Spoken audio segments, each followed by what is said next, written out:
एक बार फिर से स्वागत है सभी योद्धाओं का जो कक्षा 12वीं में आए हैं तथा कक्षा 12वीं की तैयारी कर रहे हैं आपके अपने चैनल STR एक्सप्लेनेशन में।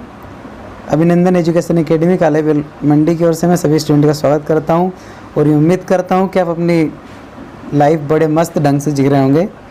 देखिए स्टूडेंट्स, आज जो हम पोएम सीरीज़ के क्वेश्चन आंसर को बढ़ा रहे हैं ये क्लास 12th की है।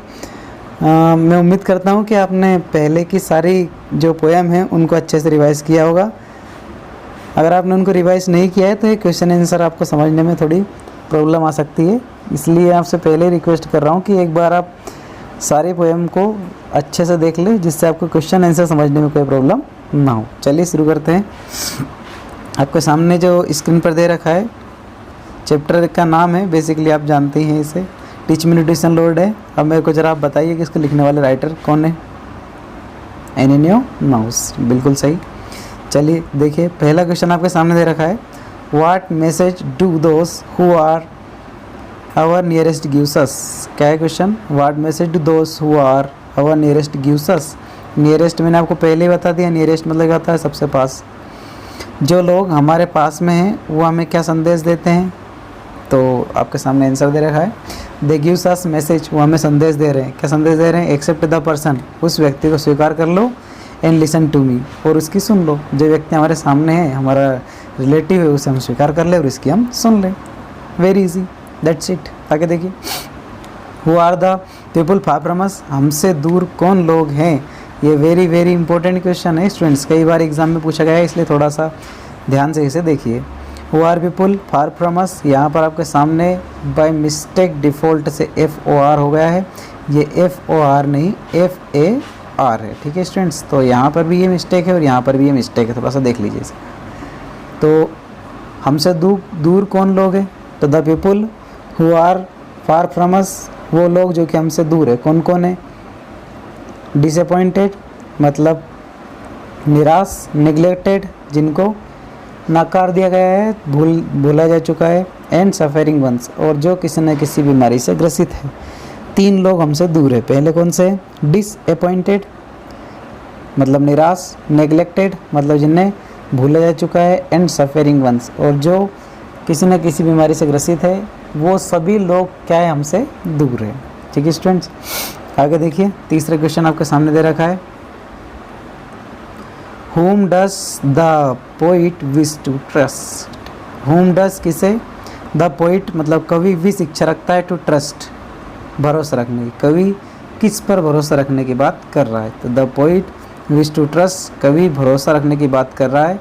The voice उस आवाज़ पर, coming from the depth heart जो कि उसके हृदय के अंदर, डेप्थ मतलब क्या होती है? गहराई, जो कि उसके हृदय की गहराई से आवाज़ आ रही है। कवि उस आवाज़ को भरोसा करने के बारे में कह रहा है। नेक्स्ट क्वेश्चन आपके सामने दे रखा है, when does the poet wish to listen to the voice of God. When does the poet wish, कवि कब चाहता है टू लिसन सुनना, द वॉइस ऑफ गॉड भगवान की आवाज़ को। कवि जो भगवान की आवाज़ है उसे कब सुनना चाहता है?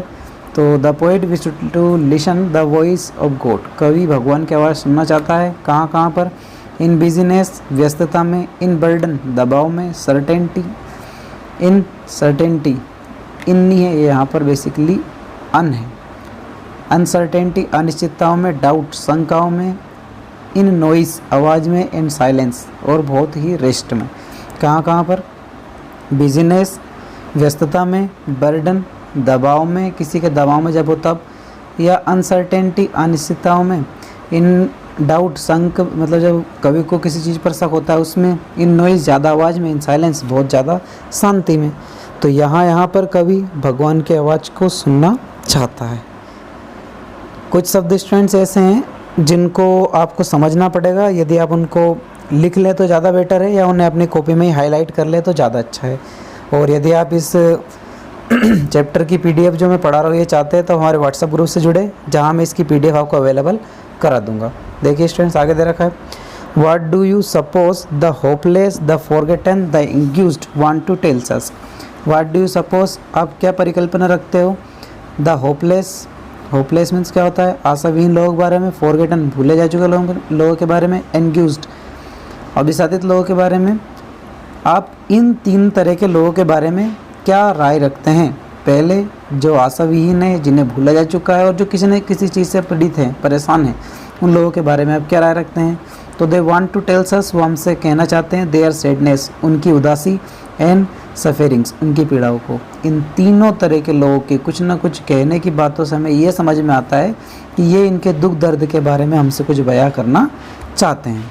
अगले क्वेश्चन दे रखा है आपके सामने, how could listening to one's inner voice be helpful? How could, कैसे, लिसनिंग, सुनना, टू वंस इनर वॉइस, किसी की आंतरिक आवाज़, बी हेल्पफुल, सहायक हो सकती है। किसी की आंतरिक आवाज़ सुनना किस प्रकार से सहायक हो सकता है? तो if you trust our inner voice, यदि हम हमारी इनर वॉइस मतलब अंदर की आवाज़ पर भरोसा रखें, we will get rid of fear, तो हम क्या करेंगे? डर से छुटकारा प्राप्त कर लेंगे। यदि हम हमारे अंदर से आने वाली आवाज़ पर भरोसा रखेंगे तो हम निश्चित ही डर से क्या पालेंगे? छुटकारा पालेंगे। अगला क्वेश्चन है आपके सामने, what is the overall mood of the poem? कविता का पूर्ण रूप से संदेश क्या है? The overall mood of the poem, कविता का पूरा संदेश यहाँ है कि love, care and devotions to the community and the god, कि हमें समाज में भेदभाव किए बिना लव, प्रेम से, केयर, चिंता से, एंड डिवोशन मतलब भक्तिभाव से, कम्युनिटी समाज में रहना चाहिए, एंड गॉड भगवान से, हमें समाज से और भगवान से क्या है? मिलजुल कर हमारे कामों को करते रहना चाहिए। यह कवि का पूरी कविता का भाव है। ठीक है स्टूडेंट्स, तो यहीं तक के अपने क्वेश्चन है इसमें। ठीक है स्टूडेंट्स, और यदि आपको फिर भी किसी क्वेश्चन में समस्या है तो आप कमेंट बॉक्स में जाकर कमेंट करें, तो मैं उनका समाधान बहुत जल्द आपके सामने लेकर आऊँ। और एक दो बार जब आप इन क्वेश्चन आंसर को पढ़ेंगे तो ऐसे ही आपको याद हो जाएंगे। ठीक है स्टूडेंट्स, तो मिलते हैं अगली वीडियो में, तब तक के लिए जय हिंद, जय भारत।